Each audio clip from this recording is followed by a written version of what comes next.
अध्ययन निष्पत्ती 020109 चित्रातील व चित्रमालिकेतील घडणाऱ्या घटना, कृती आणि पात्रांना एकसंगपणे गोष्टी रूपात समजून घेऊन त्याचा आनंद घेतात.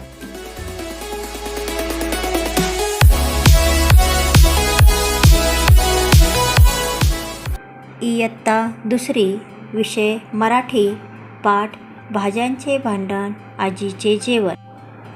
एक होती आजी. एके दिवशी पिशवी घेऊन ती गेली बाजारात. बाजारातून तिने भाज्या आणल्या आणि स्वयंपाकघरात एका टोपलीत भरून ठेवल्या. आजी बाहेर जाताच टोपलीतून बाहेर पडले एक वांगे. ते म्हणाले, मी आहे तुमचा राजा, तुम्ही माझेच ऐकायचे.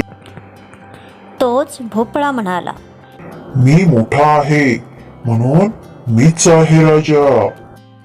टोमॅटो चिडून म्हणाले, नाहीच बाई, मी आहे लालेला, मीच आहे राजा. कांदा म्हणाला, माझे ऐका, सर्व भाज्या चवदार करणारा मीच आहे राजा. गाजर आणि काकडी भांडण सोडवण्यासाठी धडपड करू लागली, पण कोणीच ऐकेना. तेवढ्यात आजी परत आली. तिच्या हातात विळी होती.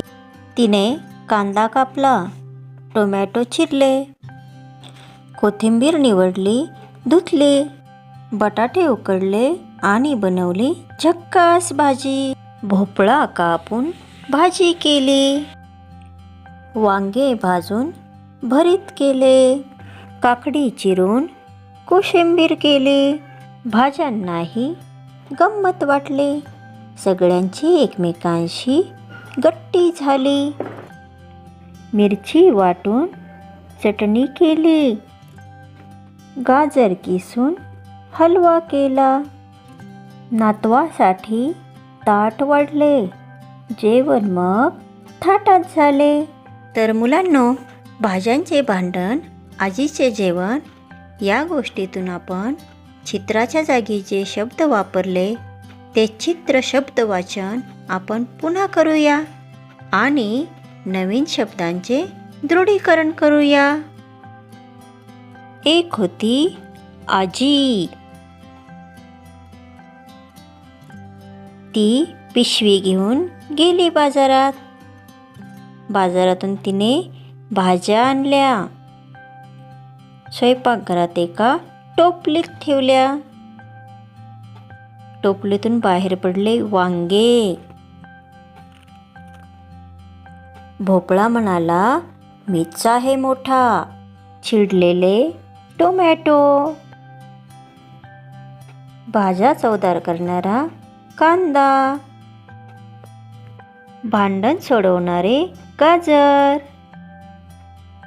तळमळणारी काकडी.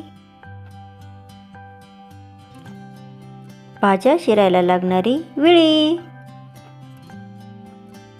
भाज्याची सजावट करण्यासाठी कोथिंबीर. उकडलेले बटाटे. जेवणाचे ताट.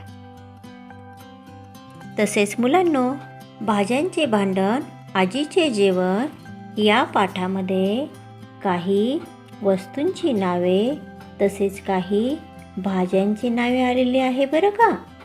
तर आता आपण सर्वप्रथम या पाठात कोणकोणत्या वस्तू आल्या आहे ते पाहूया. वस्तूंची नावे: 1 पिशवी, 2 विळी, 3 ताट. भाज्यांची नावे: 1 वांगी, 2 भोपळा, 3 टोमॅटो, 4 बटाटे, 5 कांदा, 6 गाजर, 7 कोथिंबीर, 8 काकडी, 9 मिरची. तर मुलांनो, आपण हा पाठ चित्राच्या जागी योग्य शब्द वापरून पुन्हा वाचूया. एक होती आजी. एके दिवशी पिशवी घेऊन ती गेली बाजारात. बाजारातून तिने भाज्या आणल्या आणि स्वयंपाकघरात एका टोपलीत भरून ठेवल्या. आजी बाहेर जाता टोपलीतून बाहेर पडले वांगे. ते म्हणाले, मी आहे तुमचा राजा, तुम्ही माझे ऐकायचे. तोच भोपळा म्हणाला, मी आहे मोठा म्हणून मीच आहे राजा. टोमॅटो चिडून म्हणाले, नाहीच मुळे, मी आहे लालेलाल, मीच आहे राजा. कांदा म्हणाला, माझे ऐका, सर्व चवदार भाज्या करणारा मीच आहे राजा. गाजर आणि काकडी भांडण सोडवण्यासाठी धडपड करू लागले, पण कोणीच ऐकेना. तेवढ्या आजी परत आली. तिच्या हातात विळी होती. तिने कांदा कापला, टोमॅटो चिरले, कोथिंबीर निवडली, धुतली, बटाटे उकडले आणि बनवली झक्कास भाजी. भोपळा कापून भाजी केली, वांगे भाजून भरीत केले, काकडी चिरून कोशिंबीर केली. भाज्यांनाही गंमत वाटली. सगळ्यांची एकमेकांशी गट्टी झाली. मिरची वाटून चटणी केली, गाजर किसून हलवा केला, नातवासाठी ताट वाढले. जेवण मग थाटात झाले.